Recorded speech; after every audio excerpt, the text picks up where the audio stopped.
Hello, everybody, and welcome. Welcome to the Clean Energy Workforce Preparation for an Inclusive Green Economy.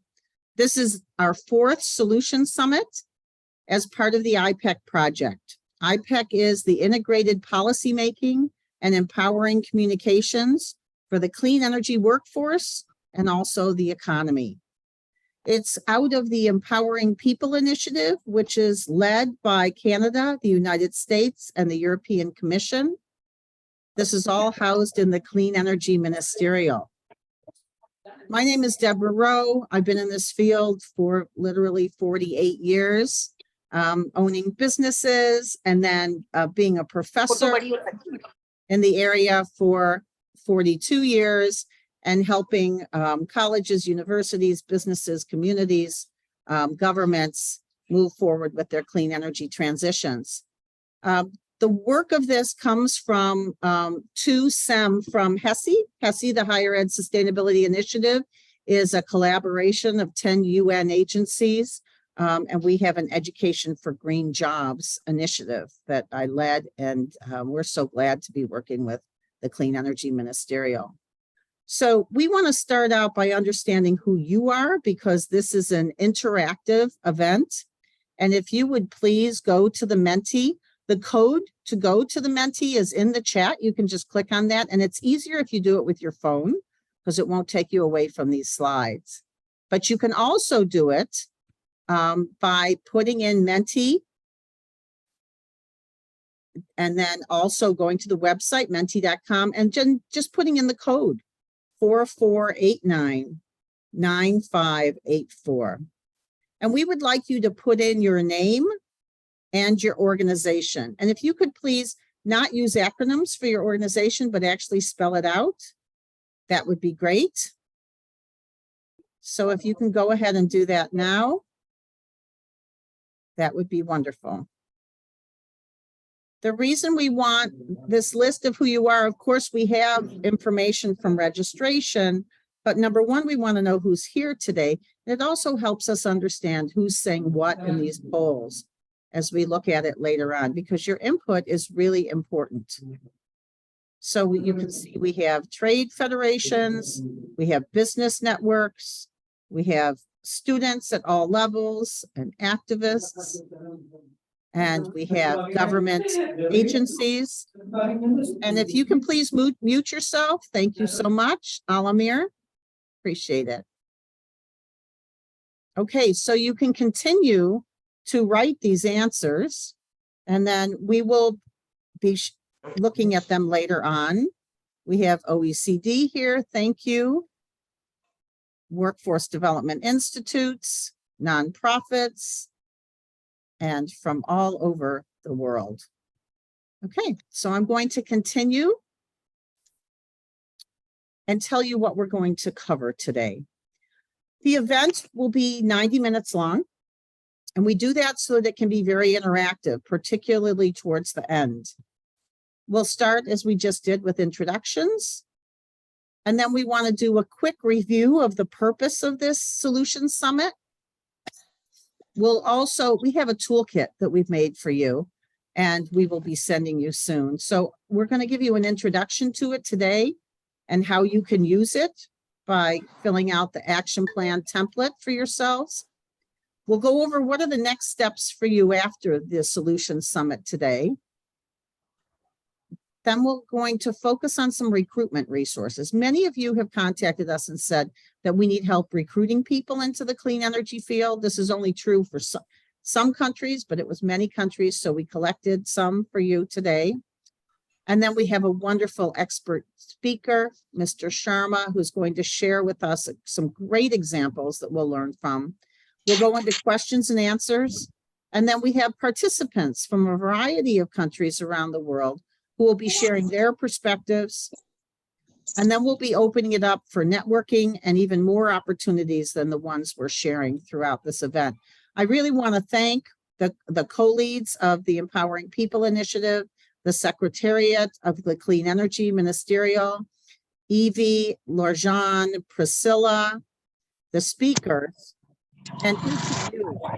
And what's most important is what we end up doing after today's event to help make a successful clean energy transition in our communities, in our country, and across the globe. So this work is very important, as you know, right? And if you look at LinkedIn's Global Green Skills Report, there's a growing gap between the workers that have the skills and the request for them from employers. The percentage of the workers with green skills rose by 12.3%, but the postings on LinkedIn wanting workers with at least one green skill jumped almost twice as much. So we've got to work harder to provide the workforce development, because otherwise it will slow down the critical clean energy transitions that we so urgently need. These are all the countries that are participating in this series of Solutions Summit. And it's been wonderful to be able to speak with many of you and to watch you interact with each other. So I celebrate how collaborative this is across the world. Each one of those dots is a different country. And in the toolkit, you'll see this map and can go into it in more detail. Throughout today's event, I hope that you will put your questions into the chat, because we want to hear what questions you have and be able to answer them either today or in follow-ups. So let's go over the purpose of these solution summits. We want to make it easier for you and also for your governments and other organizations to produce a prepared and inclusive workforce for these clean energy transitions. And we want to accelerate the rate of the implementation of solutions. We have to. We won't meet the science-based targets that we need to reduce the negative impacts of climate change unless we accelerate the rate. So that's a big purpose.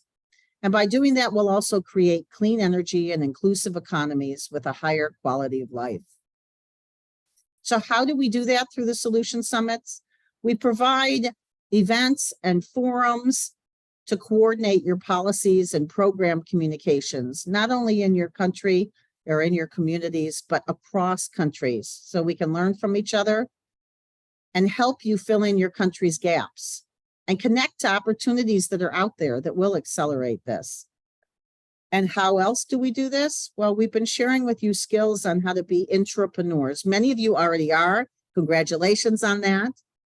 But being an entrepreneur is being a change agent from within, a change agent within an organization, a change agent within a community or within a country to shift the social norms. A lot has already happened, and I'm excited to see that. These are what the participants of the Solution Summits have already reported. They've expanded the virtual international community by inviting others to the summit. They've shared policies and programs that they have with other countries. They've joined the forums so that the international community continues to grow. And they've convened stakeholders and coalitions for coordinated outputs. They've helped create policy, and they've helped their implementers scale up the programs. So there's a lot to celebrate already, but of course we have to do much more.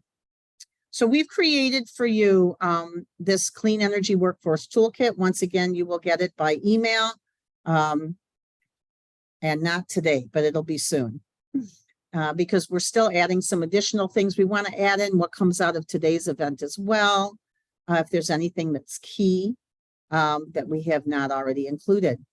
In the toolkit, you will get the background and the project description about how prior to this series, we had already convened employers, we had convened educators, and a number of other stakeholders in other events through the Higher Ed Sustainability Initiative and the United Nations Environment Program. And then we'll talk, there's a section on how to use the toolkit and an action plan template so that you can scale up your work. There's a list of opportunities that have been shared throughout the series. Well, I'll actually share that in detail because I really want you all to be able to participate in those. And then we list what are the components that you need for clean energy workforce preparation. What are the policies and what are the programs?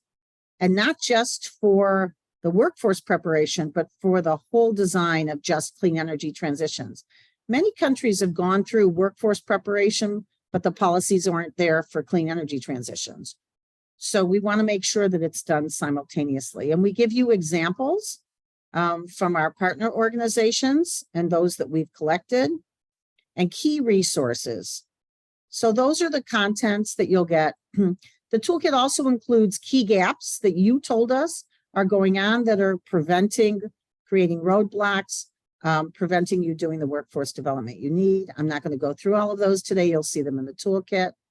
And then, of course, a section on how to use the toolkit so you can leverage the opportunities for bigger positive outcomes, so you can better collaborate and prevent the duplicative and fragmented efforts that occur when we're not collaborating. So I want to dig into now the key opportunities. I hope you will all act on these now if they are appropriate for you. And I know they're appropriate for many of you. Number one, the International Renewable Energy Agency has created a new network, Energy Transition Education Network. They're creating a free curricula in renewables. It'll be available at the end of the summer. They're doing a number of other things as well. In the chat right now, you will see the links. And those of you who are watching the recording, this is a live link, so you can click on it in the slides. And you'll have the slides as well if you're registered. We encourage you to join that network. Secondly, there is an international jobs platform for solar energy. It's a gift from Solar Power Europe because it's international for all countries. And so we encourage you to go find their job openings, lists of skills, educational choices. It's relatively new, so keep going back because it's going to be populated more and more. And then this opportunity, I'm excited about all of these, but very involved and excited about this third one. ICLEI is 2,500 mayors. Many of those mayors and other government heads from local governments are from under-resourced countries and under-resourced cities. And they want to work with you on implementing workforce development in local governments around the world. So what they've done at ICLEI is they can give you access to mayors. And these mayors have staff that can help you with the workforce development programs that you need and the clean energy transition policies and programs. But they've also reached out to higher education with our help and with the work that they've already done. So you can access graduate students and faculty specialists and scientists, and many of these offerings are pro bono.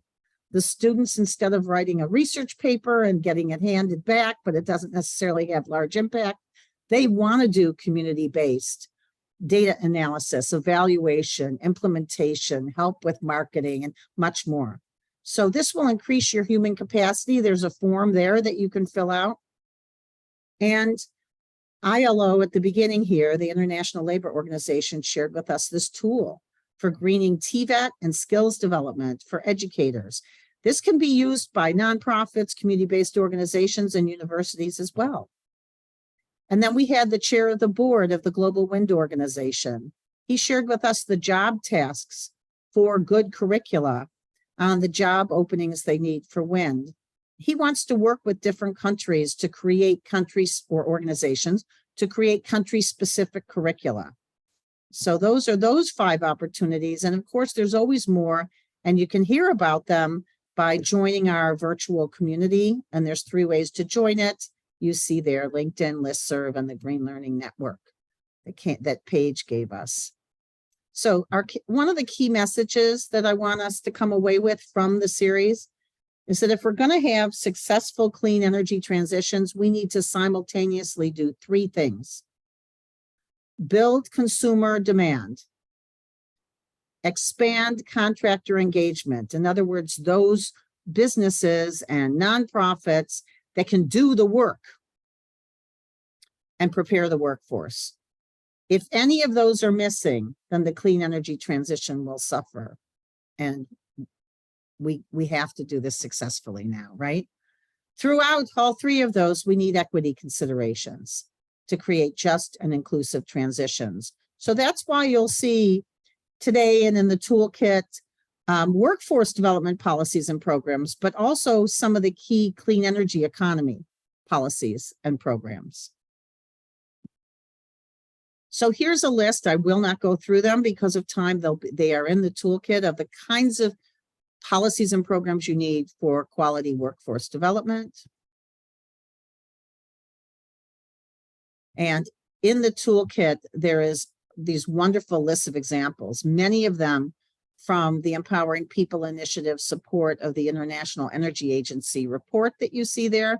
But then there are other examples we've compiled from the project lead team, the country co-leads, that should actually say country co-leads, and the summit attendees. That was me misspelling. Okay, so we have these slides for you in the toolkit, but you can see there's live links as well. And they are organized into clean energy skills training. There's a section on skills training for displaced workers, a couple slides on that. There's also a section on cross-sector partnerships, this really important work between industry, education, research, government, labor, community-based organizations, so that we get the collaborative and more efficient and effective work done. And then there are targeted programs for inclusiveness. So you can learn from these examples. You can also share your examples in the virtual community. And then governmental clean energy economy transition policies. We have wonderful resources in the annex of the toolkit, and here are some of the sources of those resources. High quality. Not totally comprehensive because we didn't want to overwhelm you with information. In the toolkit, don't wait to be the expert. You can be the guide on the side and the facilitator. You don't have to be, as I've said before, the sage on the stage. And the action plan template helps you make larger changes. It shows you how to build coalitions or make those that exist more effective. It gives you a great process, the 4 Ps, to create a shared vision and a collaborative structure. It gives you strategies. It lists who the stakeholders and possible allies are within government and outside of government. It also gives you tactics to use and a list of, once again, key policies and programs with a final section on how to be an entrepreneur, how to be a change agent to create organizational and systems change, and how to shift societal norms. And I know some of you on the call are very advanced in this already. So you just pick what's useful to you. As I've said before, many of you had asked for recruitment. So I just wanted to share, and it's in the chat. We gathered some of the recruitment resources like these great Green Career Pathways maps. You can utilize these and also some ideas to keep in mind. If you want diverse workers, you have to show them not just in entry-level positions, but throughout the organization. Videos can be very helpful. Go to where the youth or the women or the other marginalized groups are so that they will see your messages. And if anybody wants to create an app around that, we're looking for partners on that. Make sure your messages appeal to your target audiences, of course, and we've done some message testing on that. So next steps after today, and then we'll go to our wonderful speaker. Use the toolkit content. You'll receive it by email, and you'll also receive invites to future Clean Energy Ministerial or the Higher Ed Sustainability Initiative Solution Summits on these topics. And review and fill in and use that action plan template. You can access that right away. We know for many of you, it's not in your formal job description to do this work. A lot of what we need to do with climate mitigation, adaptation, clean energy transitions are not in our formal job descriptions. The bureaucracy of job descriptions hasn't caught up. So we need to all schedule time. We need to schedule time to make progress and take action. If you missed a summit, that's where the resources are. And once again, connect with each other on this virtual community options. If you have any questions, that's my email. And also you can email the SEM Secretariat. We're really delighted that you are going to be involved in an ongoing basis. And there's your next steps. So, I think I just went to the listserv by mistake. Let's go back to the slide. Shouldn't have clicked there. So now I have another poll. We really want to understand from you what you need to move forward on your workforce skills and your workforce and skills development efforts. So we've given you a Menti poll about that. And let me open it up now. If you can go back to Menti, menti.com, you can just use the link in the chat, or you can put in these numbers 4489-9584. And please, you can answer as many of these as are relevant to you. We really want to see what you need to move forward. We've been finishing the this series now, and we're looking at our next steps. So some of you want the funding. We saw a lot on the funding and financing, but also the opportunities to network with each other. That's great. To collaborate with other IPEC members. Those seem to be the top ones at this point. Oh, data on clean energy jobs trends. Some of you want the direct consultative services for your team. More solution summits. Yep. Recruitment, more on recruitment materials. Wonderful. If you would continue to answer this, I'm going to leave this open. This will really direct what we do going forward. So your input is incredibly valuable. And I know there's 145 of you on here today and 465 that are registered for this event. So please do go into menti.com and use the link in the chat or put in the numbers 4489-9584. It works on your phone as well, by the way.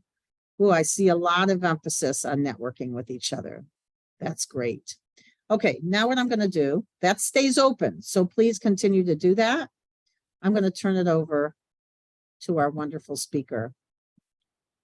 Mr. Arpit Sharma is the Chief Operating Officer at Skill Council for Green Jobs India. And as you listen to his presentation, I want to encourage you, because I've heard it now, you know, I've seen it a couple times, and it's got a lot of great information. I'd like you to all think about how each of us can apply the resources that he's sharing and the lessons learned so that we can do our scaling up in the delivery of workforce preparation. And also notice all the different pieces of policies and programs that are needed for a successful workforce development for clean energy transitions. Mr. Sharma, over to you. Thank you so much, Deborah. First of all, I would like to thank Clean Energy Ministerial, Empowering People Initiative, Deborah, and other members of the organization for inviting me here and giving me an opportunity to speak today in front of each one of you. So I would like to start with my presentation today. Can we go on the first slide, please? So as I was introduced, I'm Arpit Sharma. I'm Chief Operating Officer for Skill Council for Green Jobs. Before we move ahead, I would like to tell each one of you about the organization, about the structure, and how we have taken the initiatives. So I would like to tell you that Skill Council for Green Jobs was established in October 2015 under the aegis of Ministry of Skill Development and Entrepreneurship, Government of India. And the reason of its creation was to address the skilled manpower requirement for the emerging climate resilient technologies and India's commitment to the United Nations Framework Convention on Climate Change, UNFCCC. So Skill Council for Green Jobs, it is being promoted by the Ministry of New and Renewable Energy and Confederation of Indian Industry, CII. I know a lot of you in this webinar, in this series are Indians, so you might be pretty much familiar with all these organizations and terms.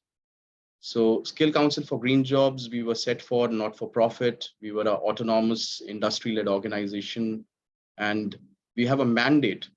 The first mandate is to design and implement a wide range of capacity building and skilling interventions SCGJ is one of the first few sector skill councils in India that has been formally recognized as an awarding body by the National Council for Vocational Education and Training, which is NCVET, recently. Our activities are linked to some of the key schemes and missions of Government of India, including the National Solar Mission, Make in India, Atmanirbhar Bharat, Swachh Bharat Mission, and we have been closely interacting with central ministries, including Ministry of New and Renewable Energy, Ministry of Environment, Forest and Climate Change, Ministry of Housing and Urban Affairs, Ministry of Jal Shakti, and in addition to the skill missions of, we have also been interacting and working very closely with various state skill development missions of different states of India. And the Skill Council for Green Jobs, we also aim to identify what are the skilling needs of the service users, as well as of the manufacturers and service providers in the clean energy sectors. And we also wish to implement a nationwide industry-led collaborative skills development and entrepreneurial development initiatives to support India's potential for green businesses. I would also like to tell you before we move on to the next slide that in line with the National Education Policy of 2020 to 2020 of India, SCGJ is now working towards vocational education in green businesses in schools, in universities, and in engineering institutions. So I wanted to spend some time on the first slide so that we are aware about what is the organization, what is the structure, what is the ministry. Next, please. So these are the key sectors which are covered by Skill Council for Green Jobs. We have renewable energy, we have environment, forest and climate change, we have sustainable development. Under renewable energy, as we all know, we have solar PV, solar thermal, we have wind energy, hydro, small hydro, energy storage, cogen, clean cook stoves, biofuels. Then we have solid waste management under environment, forest and climate change. We have municipal waste management, agriculture waste management. We have the wastewater treatment. We have the e-waste. Under sustainable development, we have the green construction, green transportation, and green hydrogen has been added as a new sector under SCGJ's gamut. Next, please.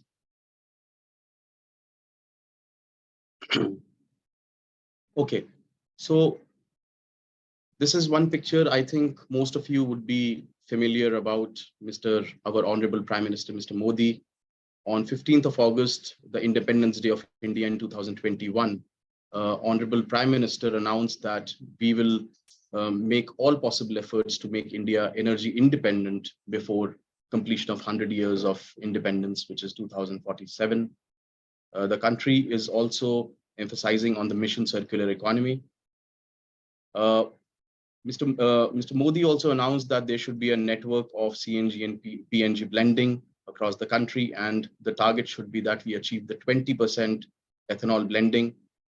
India has set up a very ambitious target of 450 gigawatts of renewable energy installation by end of this decade, and 500 gigawatts of non-fossil fuel capacity to be added by 2030.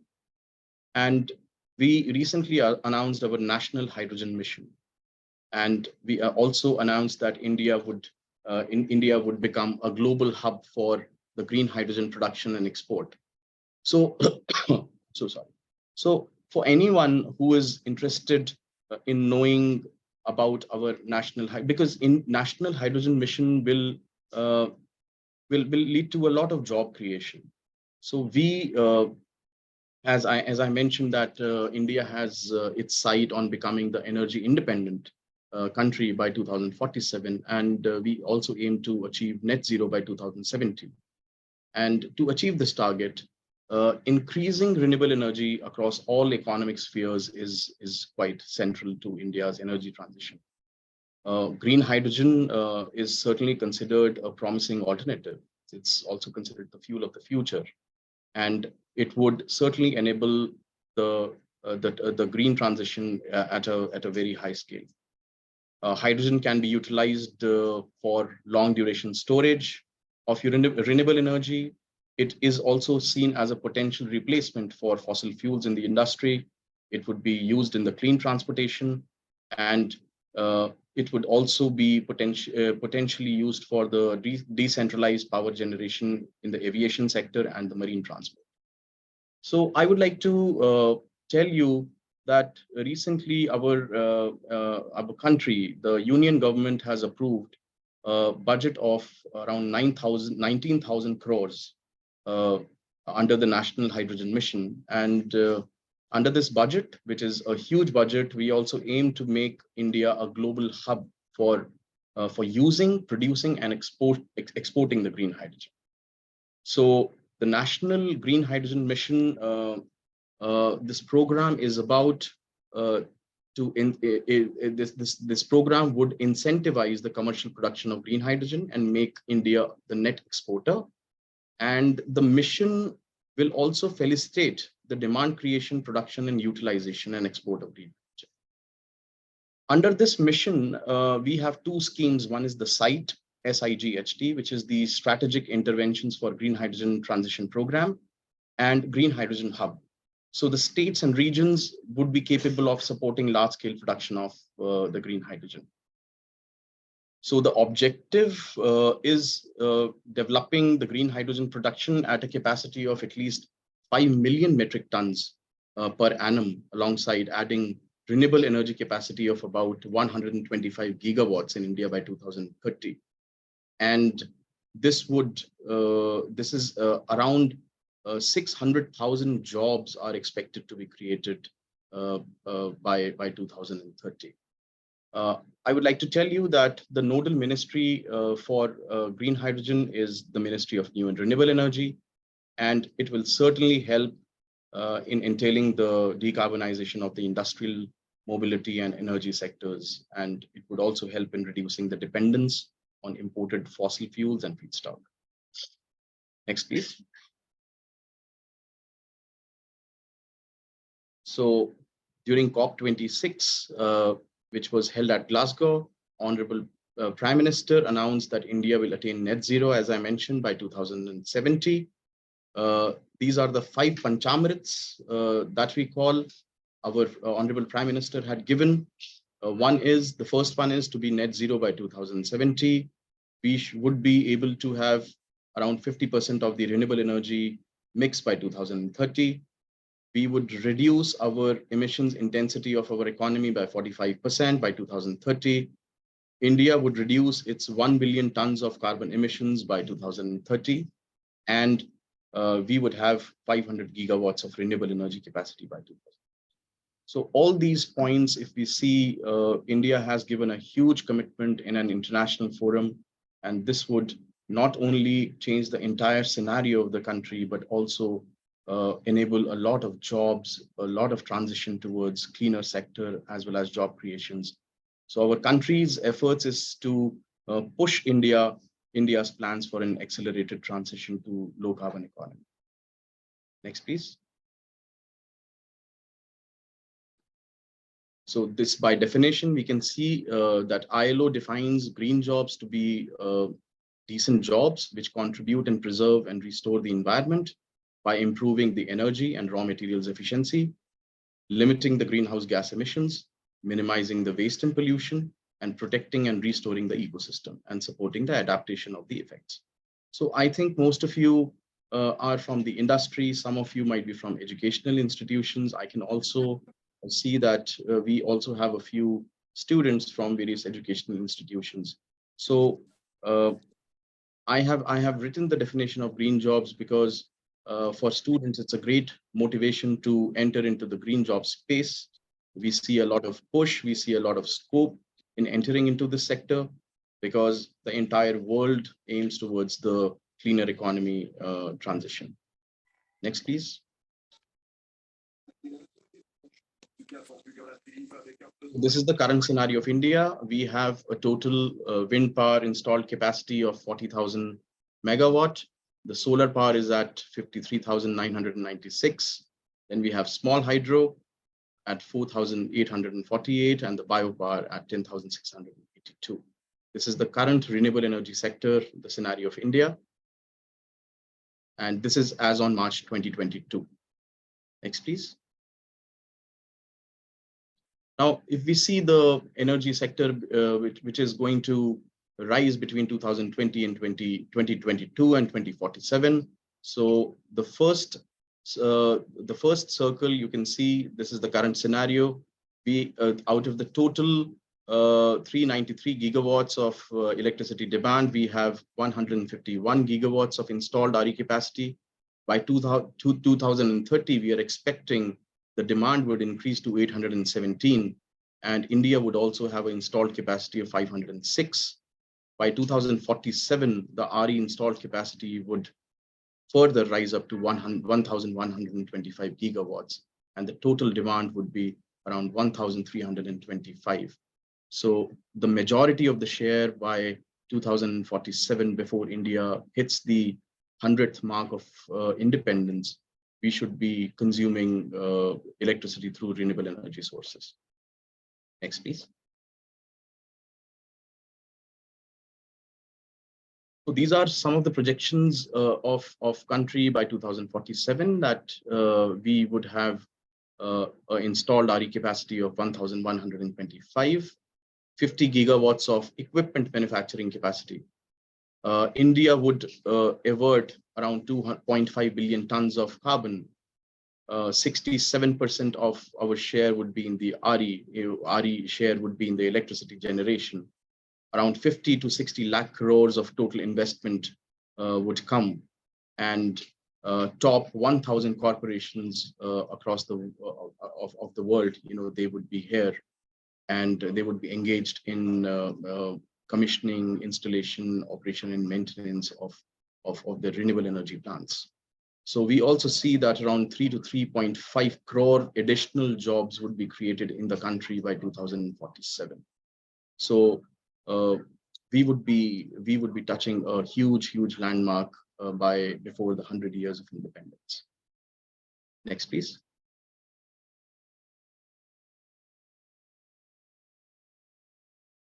So these are the skill gap studies that have been done by Skill Council for Green Jobs. We did a study in 2016 on solar PV, solar thermal, wind energy. The study was revised in 2018. With KPMG, we did a study in 2017. We did a study on solid waste management, water management, green construction, carbon sinks, clean cooking. And in total, we have carried out around 9 skill gap studies in the country. And recently, we have completed a study which was supported by JP Morgan. And the study was on the landscape of green jobs in India. This study has been successfully completed and also launched. We would be very happy to share a copy of this report with all of you. So the new skill gap studies that are proposed to be undertaken are on hydrogen economy, battery storage, circular economy, pollution prevention and control. Next, please.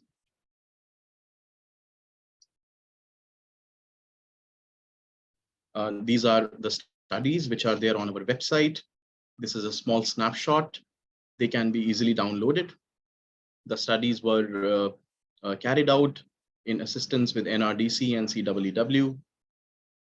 Yeah, so this is a small glimpse. You can go on the website and download these reports. Next, please. Okay, so these are the recent insights from India's expanding clean energy workforce. So as I mentioned that by 2030, around 3.5 million jobs would be created in the sector, out of which 280 gigawatts of solar would give the jobs, and around 140 gigawatts of wind would give the jobs. So this is the total energy mix, and we also see that around 1,11,400 workforce is employed in the wind in the financial year 2021, and the solar rooftop market caters to the maximum number of jobs in the country today, whether it is decentralized solar systems or the rooftop on the houses, on the factories, on the industries. So this yields to around 78% of the total jobs which solar rooftop is catering to. And we see this market growing exponentially in the country. India adopting solar rooftop as one of the major technologies, and this number is going to substantially increase by 2030 and 2047. Next, please.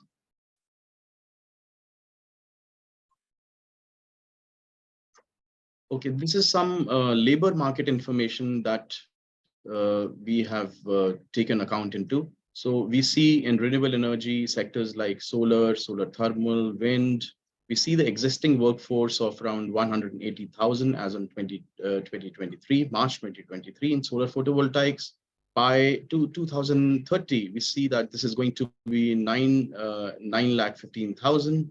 So in average, we see an increase of 7,35,000 workforce would be added in solar photovoltaics alone. Similarly, we can see there's a lot of job creation that would happen in the wind power sector, and energy storage, which would also lead to a lot of job creation of around 250,000 jobs would be created.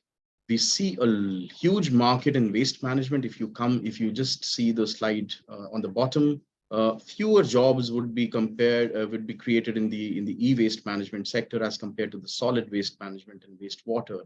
But we see a majority of job creations in solar PV, in the wind power and in the solid waste management. Next, please. So this is a small snapshot of how we complete our cycle. So we identify a particular sector. We identify the skill needs. What are the skill gaps in that particular sector? We do occupational mapping. After that, a particular job role is being identified. We develop national occupational standards. So in my next slides, I will be touching base on what kind of national occupational standards we have created, what kind of job roles we have created. For example, in solar, we have more than 22 job roles that have been created as part of the national mandate. So once we develop the national occupational standards, we assign a NSQF level to that job role. So a solar PV installation technician is a level 4. A solar PV helper is a level 2. And a solar PV entrepreneur is a level 6, for example. So we create the qualification and we assign a NSQF level. After that, the courseware is developed for the trainee, for the trainer, for the master trainer, and then this entire information is being shared with NCVET, National Council for Vocational Education and Training, and we seek approvals. Next, please. Once the qualification or the job role is approved by NCVET, then the trainings have to be rolled out.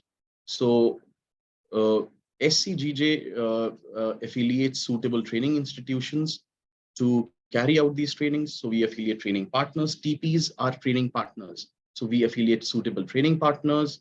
We also affiliate parallelly some assessment agencies who are responsible to carry out the examination of the candidates. And finally, the program is being rolled out. Once the institutions, they nominate their trainers, their faculties, we undertake a training of trainers program for 10 days. And finally, the assessment and certification is carried out. And this is how the training delivery cycle is completed. Skill Council for Green Jobs takes pride in telling that, you know, our lot of our candidates who were trained in the solar PV domain, most of them have been absorbed by industry, and they are doing a pretty decent job in the solar PV sector. Next, please. These are the kind of impacts. We have done more than 5.26 lakh trainings. We have training centers across 26 states, which includes the union territories also. We have more than 2,043 trainees who were registered, who have taken the trainings on SEMS. SEMS is the SCGJ's e-learning management system. We launched SEMS during the COVID period because the physical trainings were not possible. So we have trained and certified more than 2,000 people, candidates. We are We have done international trainings for 82 countries. These were all online trainings. We have assessors or the examiners. We have 550 assessors on board, and we have more than today 409 training institutions who are affiliated on SIP or Skill India portal. Our certified trainer goes to more than 3,100, and we intend to do a training of trainers of more than 300 trainers by end of this year. So SCDJ has around 53. NSQC, National Skills Qualifications Committee, has approved 53 qualifications in the solar PV, in wind energy, in small hydro, in waste management, in clean cook stoves. And the qualifications have been used by government under various schemes, in multiple schemes of Ministry of New and Renewable Energy, under Ministry of Social Justice, and Ministry of Housing and Urban Affairs. Next, please. These are the sector-wise trainings. If we see the graph from 2000, we started in 2016, and in March 2022, so we see the graph, which is substantially going up. A lot of trainings have been imparted in the waste management sector, and very high quality training, specialized trainings have been imparted in the renewable energy space. And if you see the grand total, so starting from a number of 3,200 candidates, we have reached to 5,14,000 candidates. Next, please. So these are the top NSQF approved job roles, and these are the certified candidates. So we have a Safai Karamchari, which is a waste sanitation worker job role under the waste management domain. We have trained and certified more than 4 lakh Safai Karamcharis. Then we have solar PV installer Surya Mitra. It is a very popular job role in our country. Surya Mitra is an installer which does the electrical work, civil work, as well as also has entrepreneurial abilities. So he's a mix and match of a civil guy or an electrical guy, both. Then as we go down, we see that we have done very high quality, but a few trainings in the waste water treatment plant helper technician. We have also trained around 475 solar PV helpers, and we have also created more than 1,000 solar rooftop photovoltaic entrepreneurs. Next, please. These are the states. This is the estimated installed solar PV plant capacity. And we see that the increase in capacity is directly linked to increase in number of jobs. So that's why we have put in the slide. So we see the states like Rajasthan, as on today, it has a installed capacity of 14,000 megawatts. And this capacity would be increased to 74,000 megawatts by 2030. And this is an increase in capacity of 60,000 megawatts in this short period of time. And these are various states. We have data from Gujarat, Karnataka, Tamil Nadu, Andhra Pradesh, Telangana, Madhya Pradesh, Maharashtra, Uttar Pradesh, and Punjab. And we see a lot of installations, a lot of power plants getting commissioned from north of India to the south of India, and from east to the west. We see a lot of commissioning going on and a huge job creation in the country today. Next, please. So these are our international linkages in trainings. We have trained around 1,500 trainees under International Solar Alliance. And these trainings were primarily the candidates, they were nominated from the 82 ISA member countries, primarily African countries. And the program was for 5 days, and it was delivered by SCGJ's master trainers. And the trainings were also delivered in multiple languages apart from English. They were delivered in French and Spanish. And currently an online training program is being delivered on solar water pumping system. And more than 150 candidates from 26 different countries have been trained and certified. Next, please. So under the ISA training program on solar water pumping system for the agricultural use, these are the list of countries. Most of them were African countries, and these were the grand total of the 343 nominations came from various organizations from various countries. So we see very few nominations from countries like Zambia or Dakar, but we see a lot of nominations coming from Ethiopia and Nigeria. Next, please. Recently, as part of our strategic alliance, we were able to sign an MOU with BSW Solar. This MOU was first signed in India during the visit of the German Chancellor, and it was signed in New Delhi. And this MOU focuses on boosting bilateral ties between both the countries. And there's a lot of manpower requirement of solar technicians in Germany today. And we are glad that they have recognized our syllabus, our courses, our job roles, and they were pretty happy to see the kind of trainings that have been imparted by Skill Council for Green Jobs.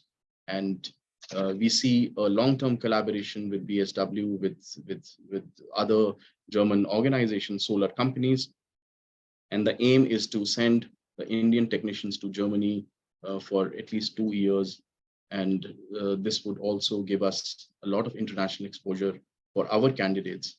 So when they are back to the country, they would be using the German technology, and that would also enable in capacity building of our existing workforce.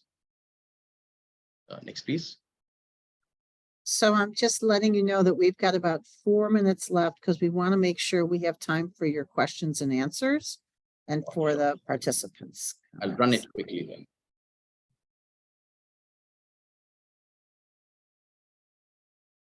So these are some of the major activities. We have done training of trainers program. GIZ was GIZ as an organization supported it. We have upskilled our 70 trainers and over 1,500 trainees, including utility staff, SBI bankers and entrepreneurs have been trained. The support was given by World Bank under Suprabha Technical Assistance Scheme. GIZ has also supported us to develop online training module on e-learning, and Climate CPI, Climate Policy Initiative, sponsored the trainings of 80 rooftop entrepreneurs in 22 and 23. Next, please. This was one of the specialized training that was done for Vestas, which is one of the biggest blade manufacturing companies, wind turbine companies in the world. So they had set up a blade manufacturing unit in Sanand, Gujarat, and SCGJ imparted skills to we upskilled our solar technicians to wind technicians in a span of 2 months, and they successfully got jobs with Vestas.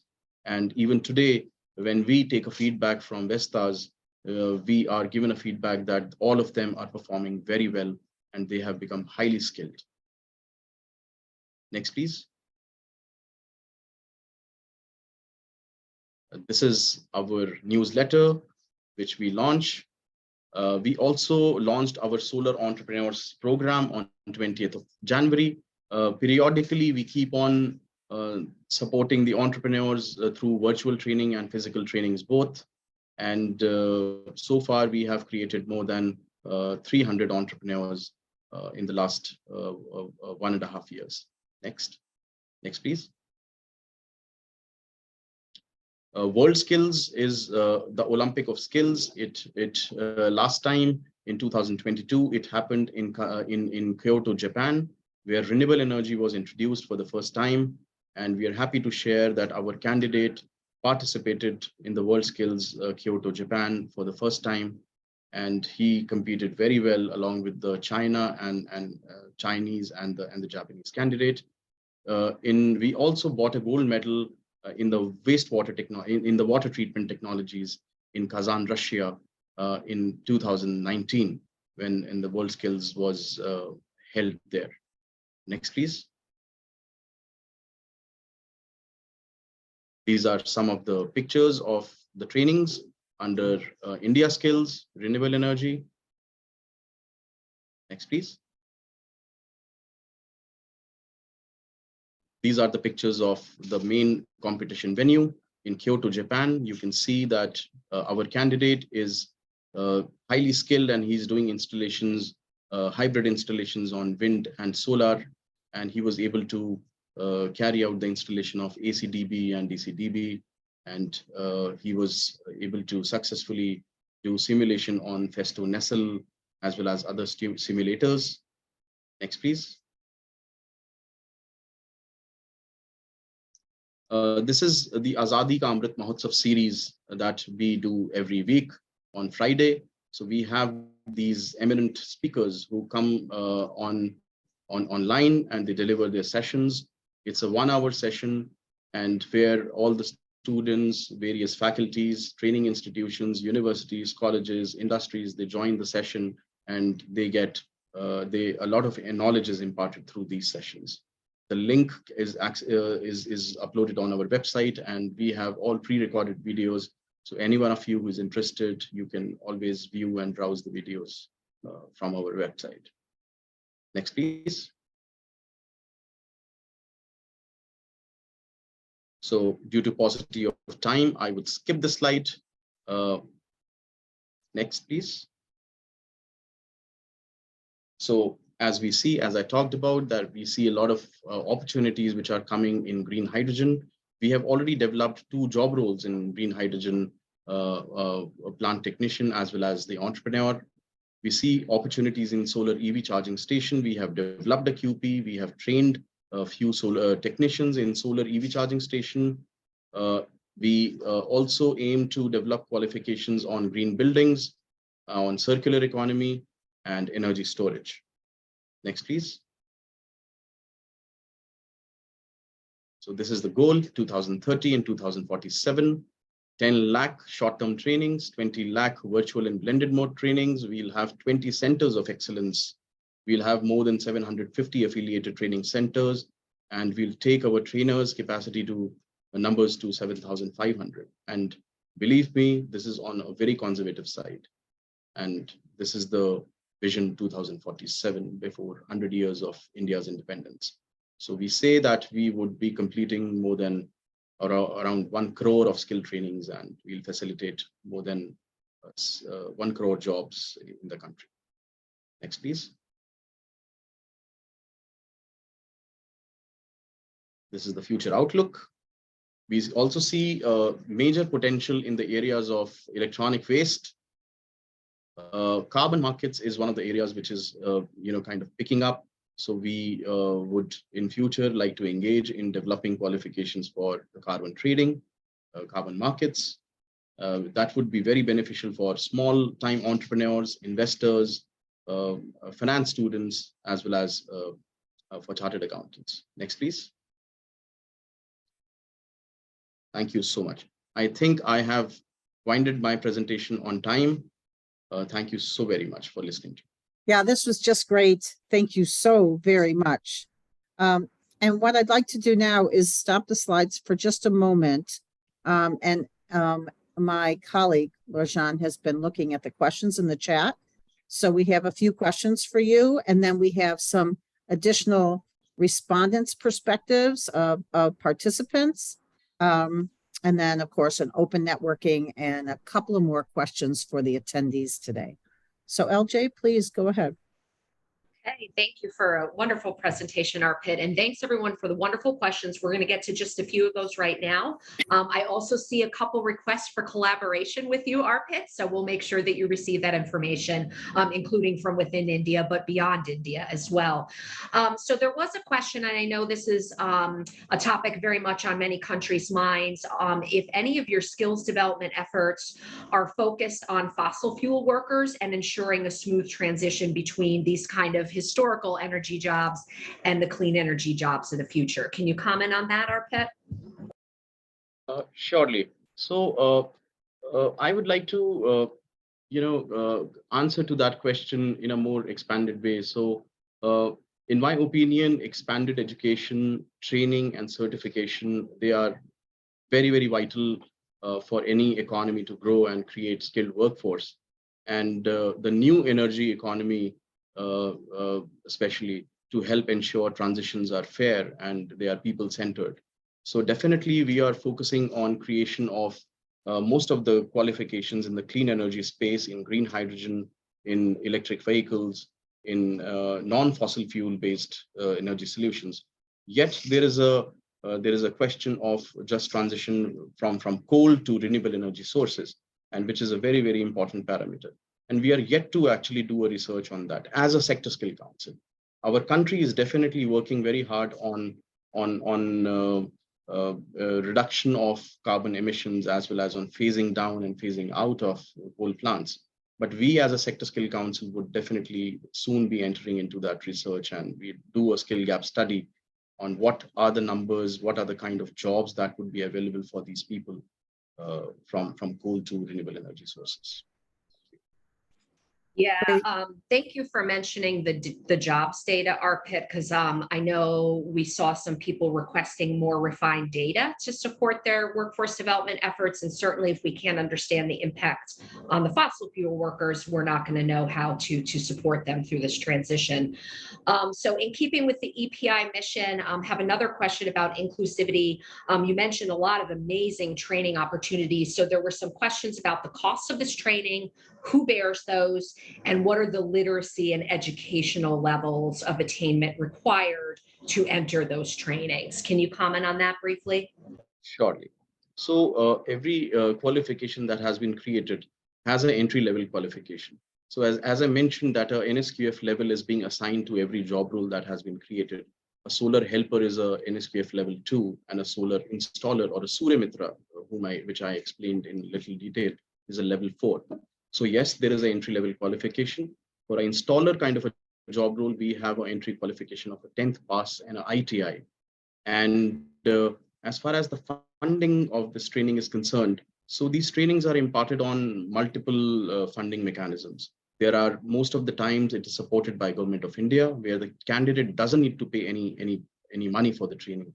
They are all supported by the government in order to create the skilled manpower in the country.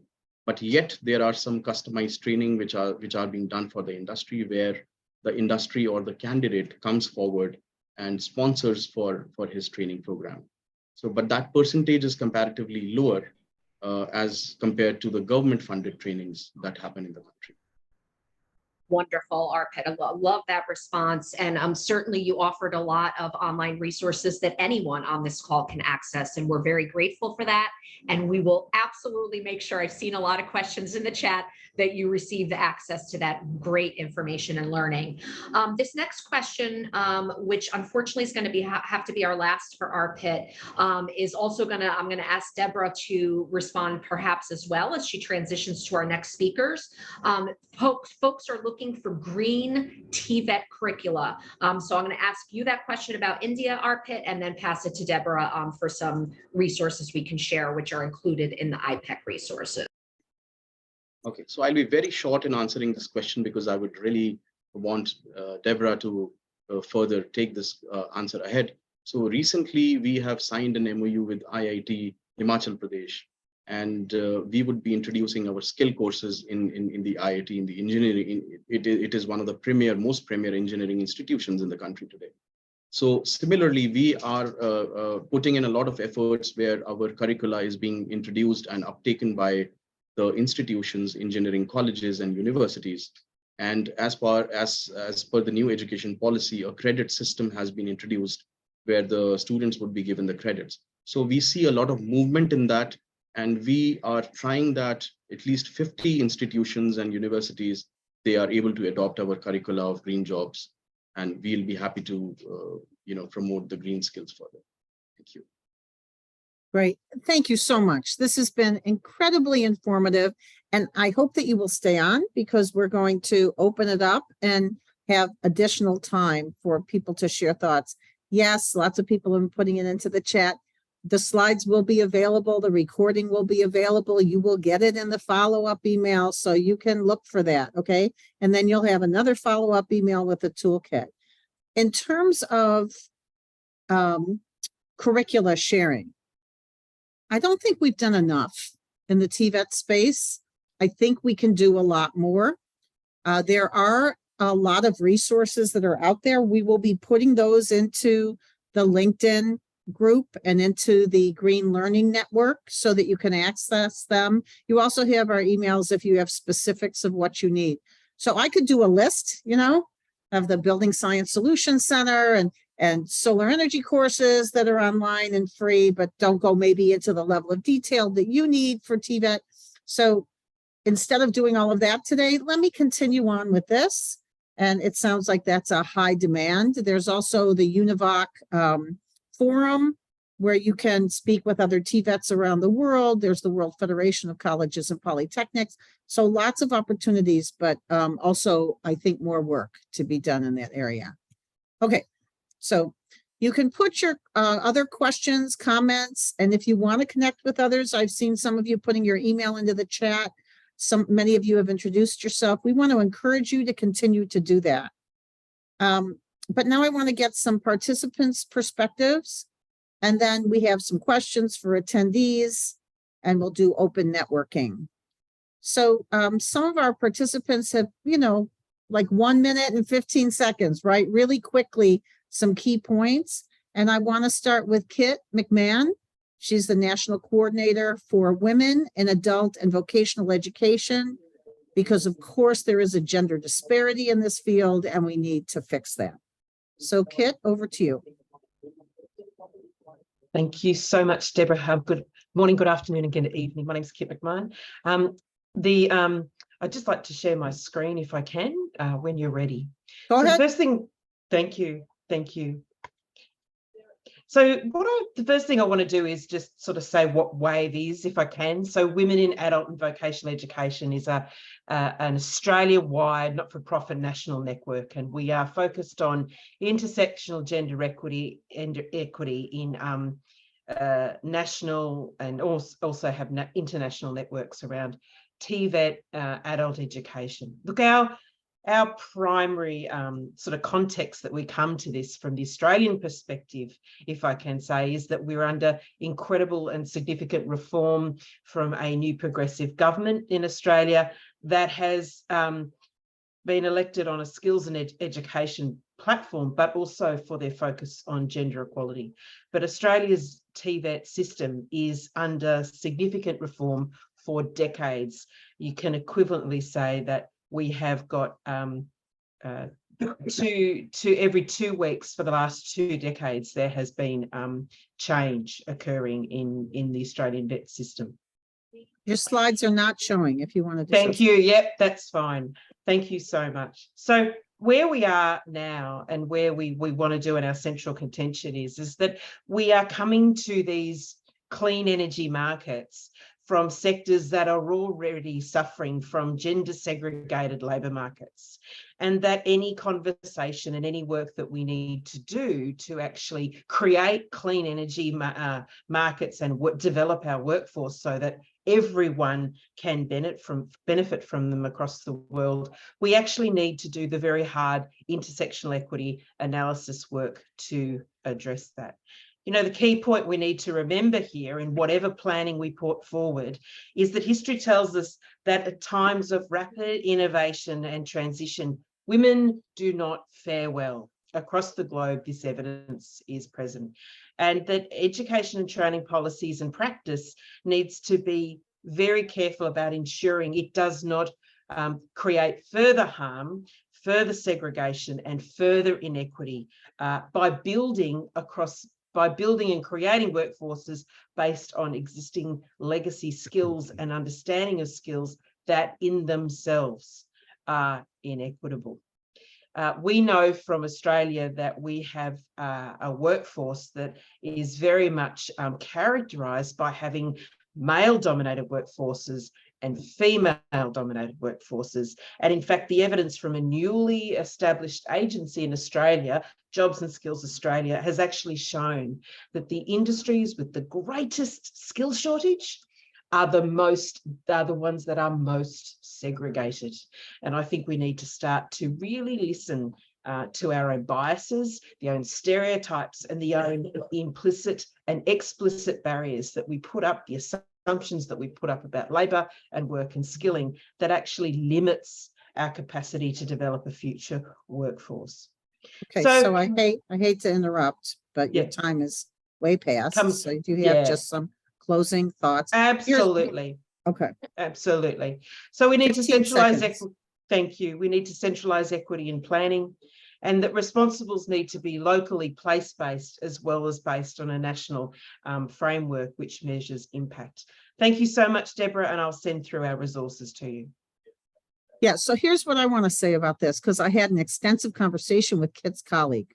Yeah. And I think a lot of us give verbiage about gender equity, but there is a long history of the proactive actions we need to take as Yeah. educators, as employers, so that that actually happens. Yes. So WAVE has expertise in that, and we want to be Mhm. able to bring that to you.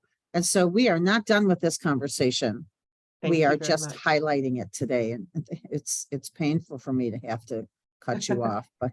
I'm gonna No, that's fine. Thank you, Deborah. I Okay. appreciate the opportunity. Bye-bye.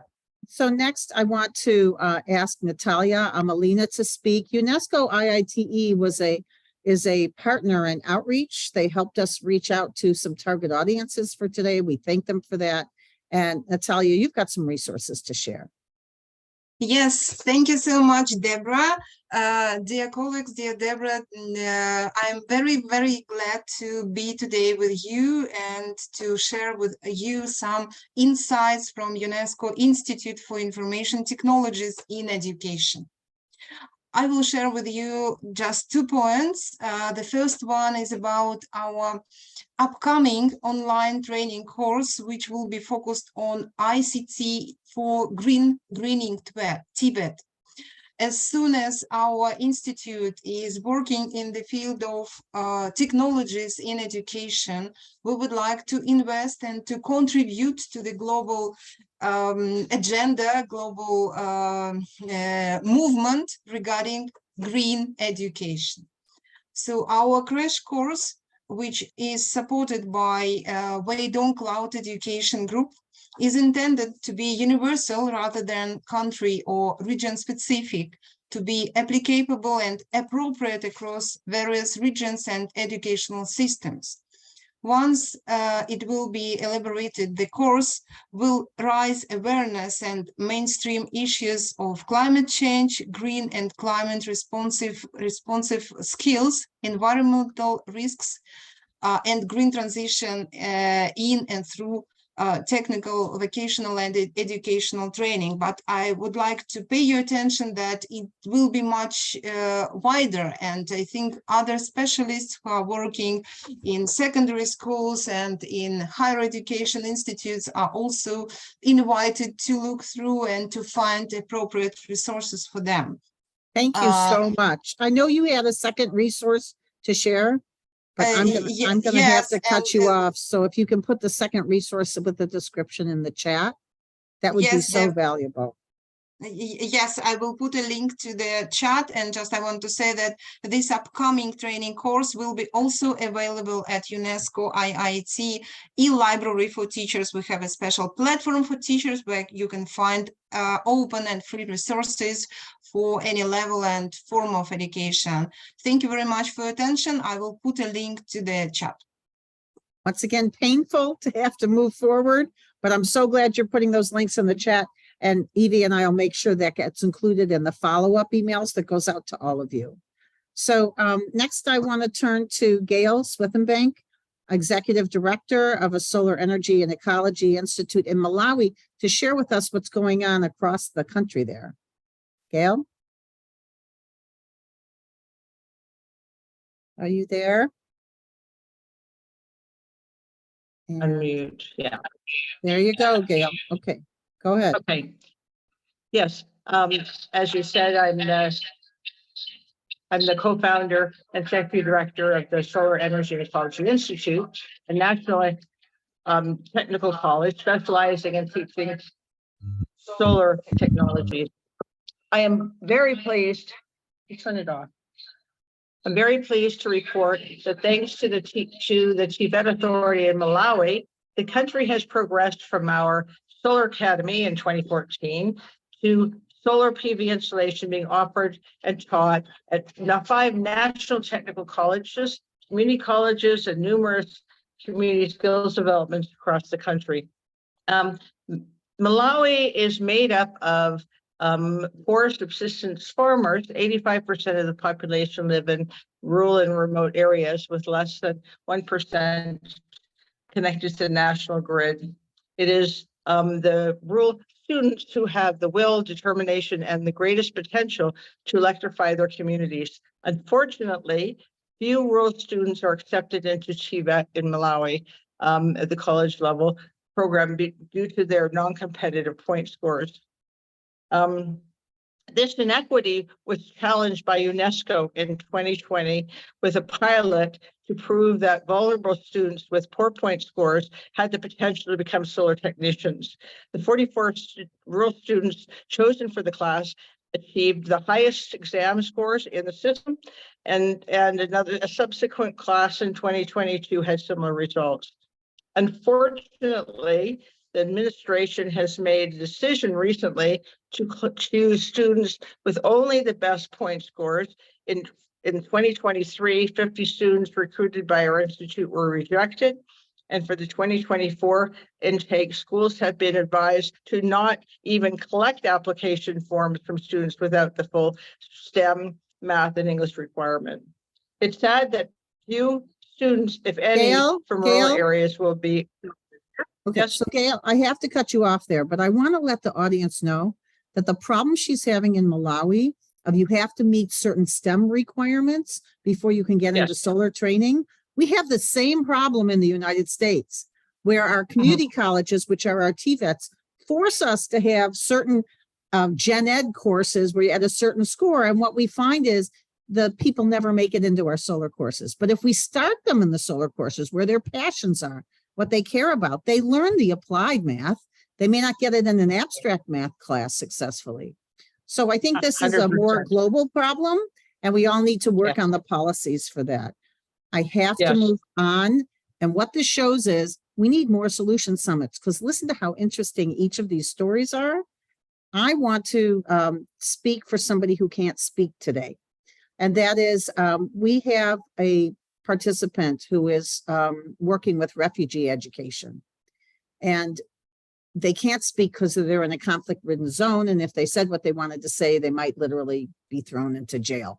So what we wanted to share with them and with all of you that we learned from them is that there are many more refugees and migrants that are coming from climate now, as well as from the traditional reasons why people migrate and become refugees or have severe weather events or other disruptions and become refugees.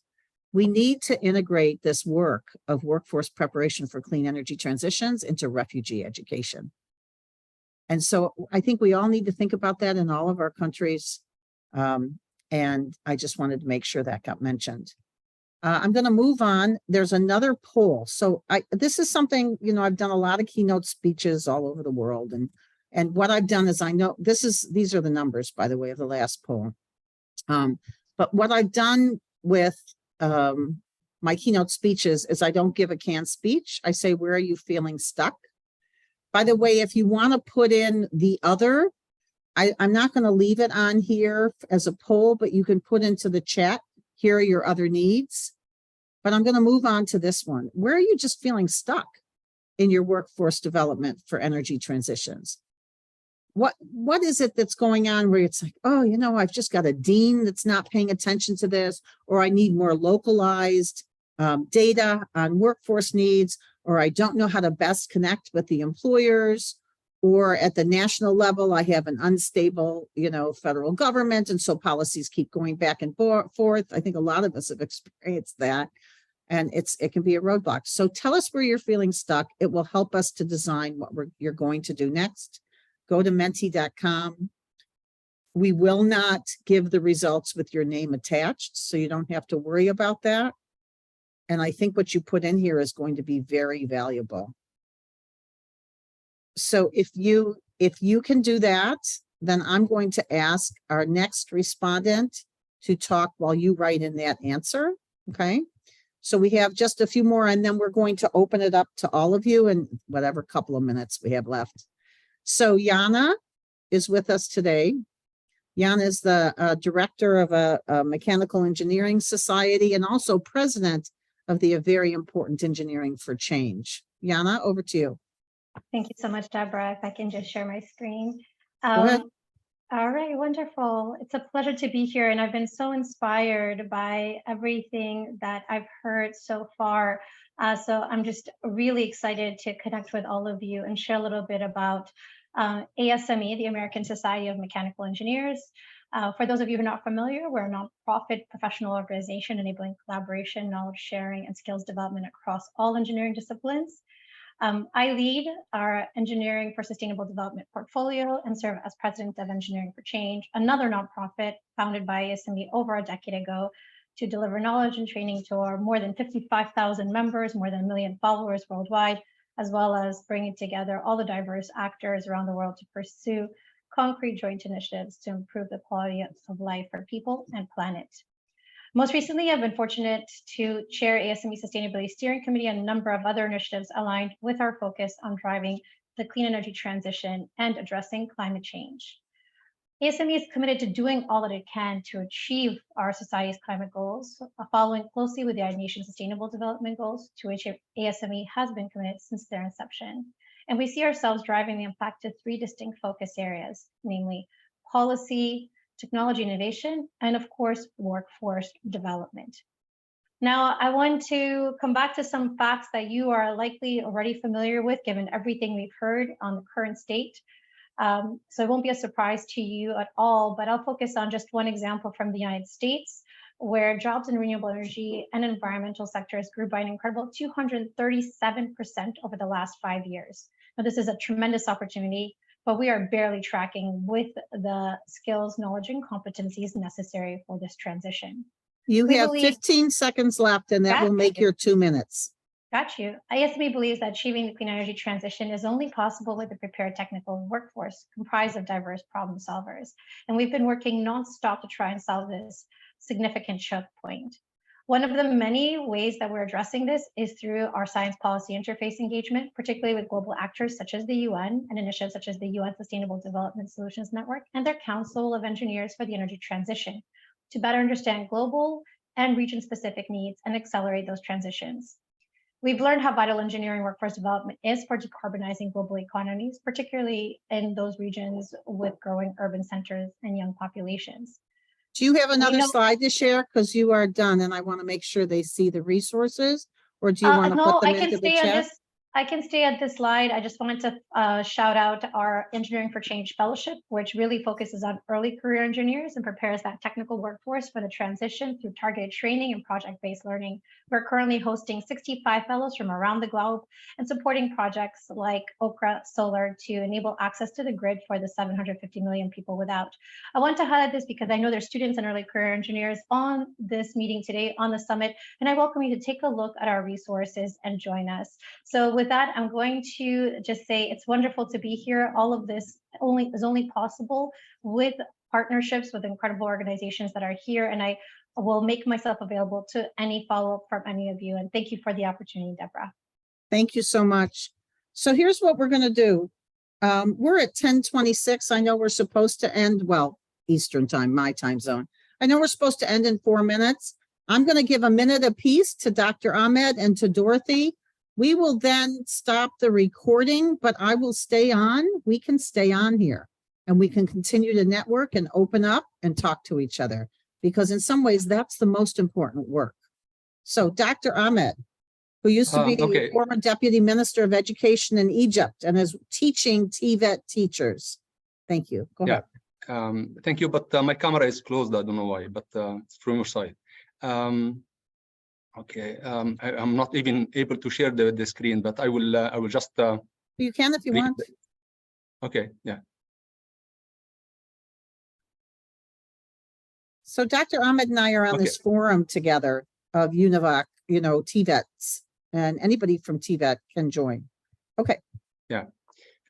The global citizen education agenda in Egypt is focusing on the climate change as a global issue in order to prepare our students to take their responsibility in the mitigation and adaptation efforts as a global citizens.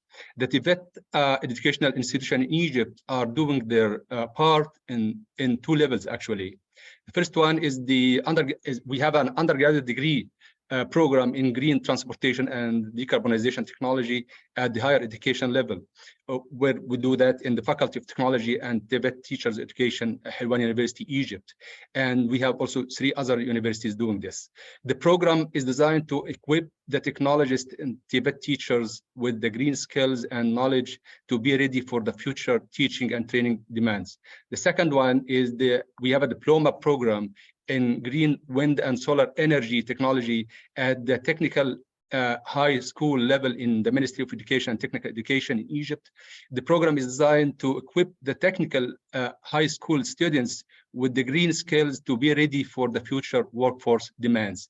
Just in a second, in Egypt now, we have maybe one of the biggest solar photovoltaic power station in the world. We have the 2 gigawatt power station down in Aswan in Egypt, and we have the plan to reach 35% of the power generation from solar by 2035.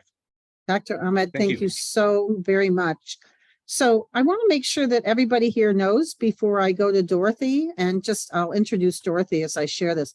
Dorothy and I have worked together because we worked with the U.S. Department of Energy and said, you've got to change what's in the textbooks.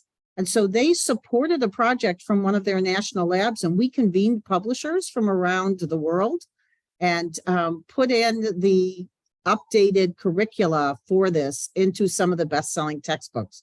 That work isn't finished, but that's something you might consider doing with us. Before Dorothy talks, I want to make sure that you all remember you'll receive by email the toolkit and invites. It's going to be multiple emails, invites to future SEM or the follow-up to the HESI Solution Summits that started all this work. And then you can use the action plan template already with that link. This is all going into the chat right now. And also schedule time to make progress on this, even if it isn't in your job description. If you missed a summit, you can get the slides, the recordings, the opportunities there. And here are the links to the virtual communities we've set up for you through SEM. So, and our emails if you have questions. So all of that's going into the chat. And you can see it, those of you watching the recording as well, by clicking in the slides. In the speaker notes below the slides are all the links. So Dorothy is one of those wonderful people who said, we're missing curricular materials. I'm just going to create them. So Dorothy, over to you. Thank you, Deborah. And that is really the case. I'm in an institution where I'm a teacher. I don't have to publish. And so I'm looking at that. I've taught renewable energy for the last 15 years, and the materials just got more and more outdated, which I found very, very frustrating, and my students found very frustrating. So I wrote a book called Renewable Energy Systems for Building Designers, and I've put a link to that at the Routledge Press there, as well as a book discount code. And as Deborah mentioned, one of the things that I was looking for in this book was really to have an overview of all the renewable energy systems in one fairly slim volume that would be very clear, have lots and lots of pictures, have both US and SI units throughout, making it very, very approachable for people to really, really understand and dive in and have a fundamental book that would help get them through understanding these very complicated processes that we're looking at that are part of the renewable energy systems. So again, thank you so much, Deborah, for having me here today and all the work that all of you are doing to promote renewable energy in the world today. Yeah, thank you so much, Dorothy, and for all the efforts that you've made, definitely going beyond your job description. So a number of people have said, hey, there's other clean energies we haven't mentioned. I know we haven't had the time. So we hope to do this as this process continues. And once again, you can look in the chat for the information. I want to point out that when we did the work with Dorothy for her to do this book, she included a chapter on heat pumps which is of course very important for decarbonization, electrification, putting renewables on the grid. And that heat pump chapter will be open access, free to everyone. So you may want to think about that when you do your curricular. Look, it's all hands on deck, so to speak. Everybody's got to work together as you do your curricular updates. What can we share to prevent the negative impacts of climate change and get these clean energy pieces done? So here's what I want to say to you. Congratulations to all of you here today on everything you've already done. But even more so, congratulations on all you're going to do next for the planet and humanity. And we want to hear about your actions and your challenges and also your successes. So let's continue to collaborate for more impactful, stronger, positive outcomes. So thank you, everybody, so much. And now what I'm going to do is I'm going to stop the recording.